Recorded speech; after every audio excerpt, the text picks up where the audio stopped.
자, 앞에서도 이야기했듯이 IEEE 스탠다드라고 이야기했죠. 이거는 인스티튜션 해가지고 일렉트릭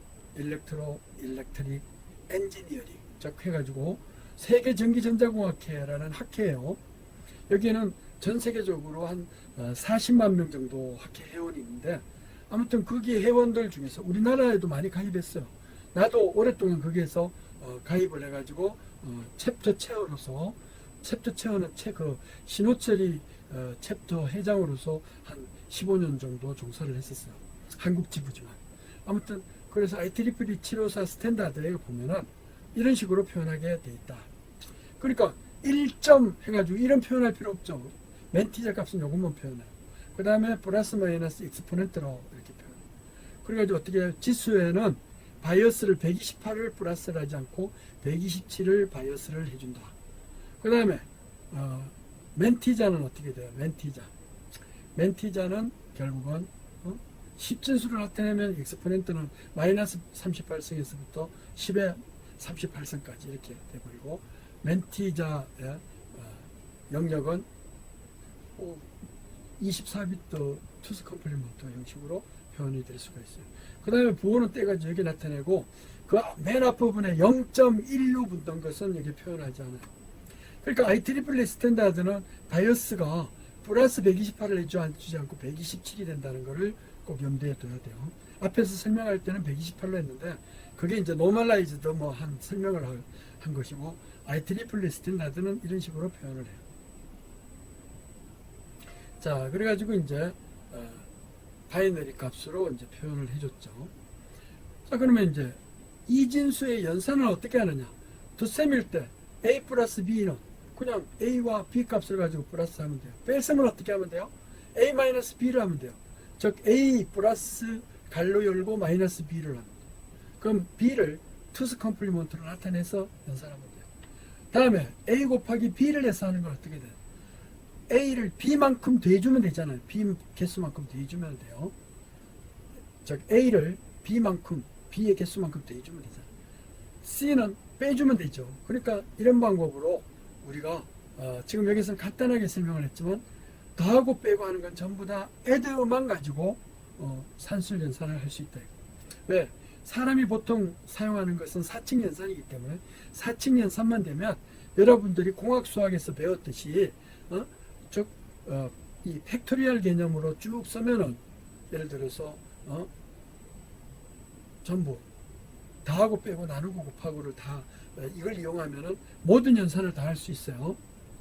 그래서 이런 식으로 연산하는 것을 우리가 알고 있기 때문에, 그러면 그걸 이용해가지고 더하기만 가지고 사칙 연산을 할 수 있다. 그럼 결국은 더하기에 논리 연산만 가지고 우리가 기본적인 연산을 할 수 있다.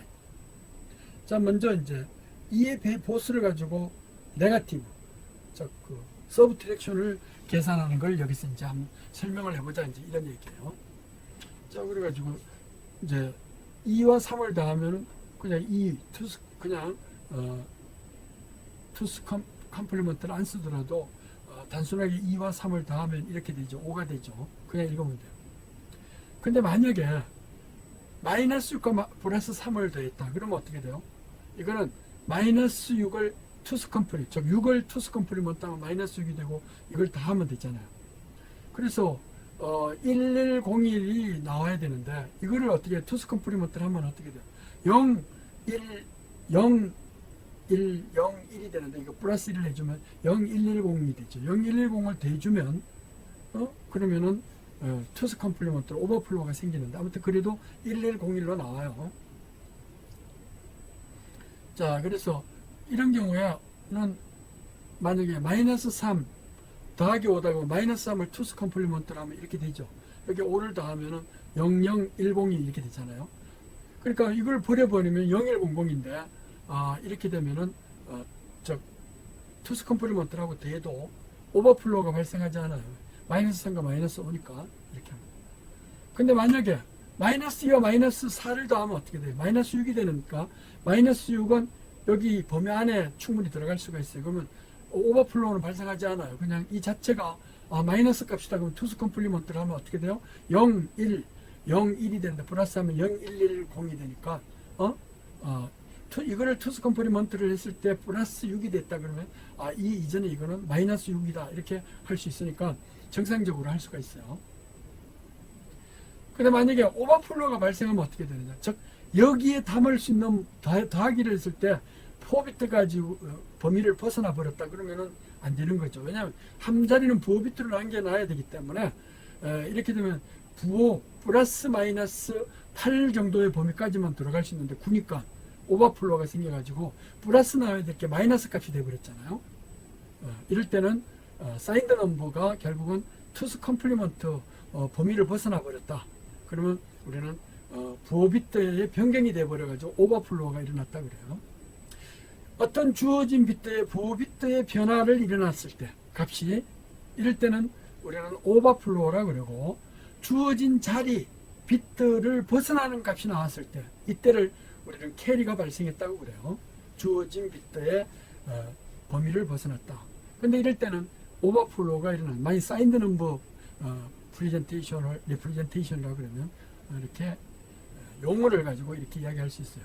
오버플로우는 예기치 않게 연산을 했을 때 부호의 변화를 초래했다 그러면 그것은 결국은 오버플로우 이렇게 이야기할 수 있어요. 자, 그래서 이 진수 바이너리 넘버의 뺄셈은 a-b인데 이거는 부호를 이쪽에다 하면은 a 플러스 마이너스 b니까 애들 가지고 서브트랙션 뺄셈을 할 수가 있어요. 자, 그래서 이런 식으로 할 수가 있어요. 만약 a 마이너스 마이너스 b다 그러면 어떻게 돼요? 마이너스 안쪽에 넣어가지고 부호 변화를 하면 어떻게 돼요? 그 a 플러스 b가 되잖아요. 자, 그런 식으로 이렇게 빼기를 수행할 수가 있어요. 즉 빼기는 부호 변환을 통해 가지고 뺄셈을 수행을 할 수가 있다. 이제 이렇게 볼 수가 있죠. 뺄셈을. 자, 오버플로우가 이제 발생을 했느냐 안 했느냐, 이거는 나중에 우리가 연산 처리를 할 때 처리를 하기로 하고, 일단은 어떤 주어진 8비트다 그러면 8비트 중에 투스 컴플리먼트나 원스 컴플리먼트를 하더라도 투스 컴플리먼트로 뺄셈 부호를 변환하잖아요. 그때 연산을 하고 났을 때 가장 MSB에 변화가 일어나면은 부호 치환이 일어났잖아요. 그럴 때 우리는 오버플로우가 일어났다고 이야기를 해요.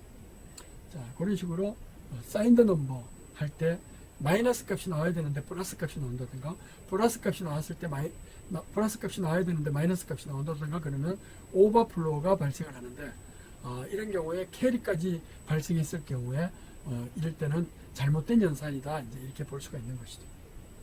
그러니까 여기 사용하는 데이터 비트 사이즈가 정해져 있을 때 사인드 넘버, 즉 투스 컴플리먼트 어리스메틱이 일어났을 때, 그럴 때 연산 어리스메틱이 일어났을 때 오버플로우, 즉 부호도 바뀌고 캐리도 일어났을 그럴 경우에는 우리는 예기치 않는 즉 오버플로우, 즉 부호 변환이 일어났다, 이렇게 볼 수가 있는 거죠. 자, 이럴 경우는 어떻게 되나요?